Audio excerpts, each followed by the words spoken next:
এখন যেটি জ্বলছে এটি হচ্ছে আমাদের প্রিয় নবী হযরত মুহাম্মদ সাল্লাল্লাহু আলাইহি সাল্লামের পিতা হযরত আব্দুল্লাহ ইবনে আব্দুল মুত্তালিবের ঘর অর্থাৎ বাড়ি। আমাদের নবী করিম সাল্লাল্লাহু আলাইহি সাল্লামের ঘর কিন্তু একদম কাবা ঘরের যে গেট, এই গেট বরাবর কিন্তু সোজা, যেখান থেকে পুরো কাবা ঘরকে সরাসরি দেখা যেত।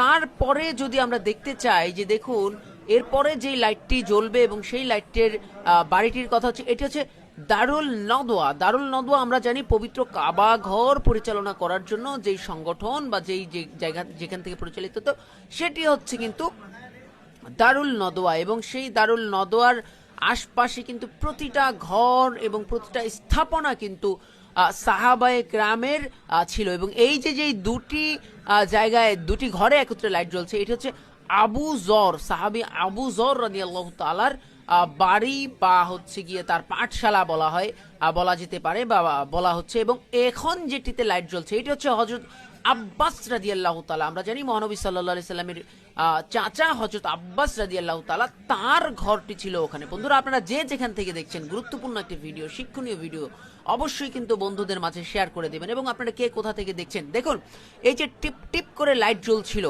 এটি কিন্তু হযরত ওমর বিন খাত্তাব রাদিয়াল্লাহু তাআলার বাড়ি। এবং সবশেষ এই এখন যেই জায়গাটাতে লাইট জ্বলছে এবং একত্রিতভাবে যে দেখবেন এখানে জ্বলে উঠবে, এটি হচ্ছে সাফা পর্বত অর্থাৎ জাবালে সাফা, যেই সাফা এবং মারোয়া পর্বতের মধ্যবর্তী স্থানে আমাদের হযরত ইসমাইল আলাইহিস সালামের আম্মাজান হযরত হযরত হাজেরা রাদিয়াল্লাহু তাআলা আনহা যেখানে ছিলেন এবং এখান দিয়ে যে তিনি পানির জন্য দৌড়াদৌড়ি করেছিলেন, এই সেই সাফা পর্বত। তিনি কিন্তু একবার সাফা পর্বতে গিয়েছেন, আরেকবার মারোয়া পর্বতে গিয়েছিলেন।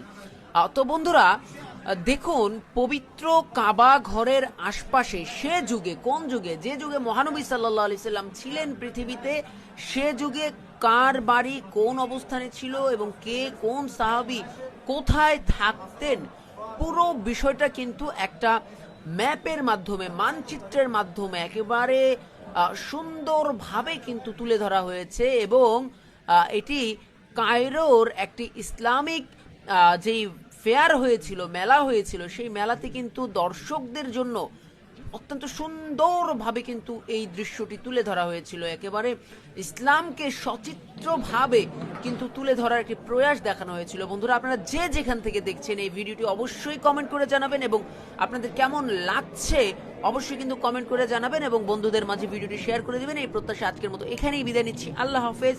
আসসালামু আলাইকুম ওয়া রাহমাতুল্লাহি ওয়া বারাকাতুহু।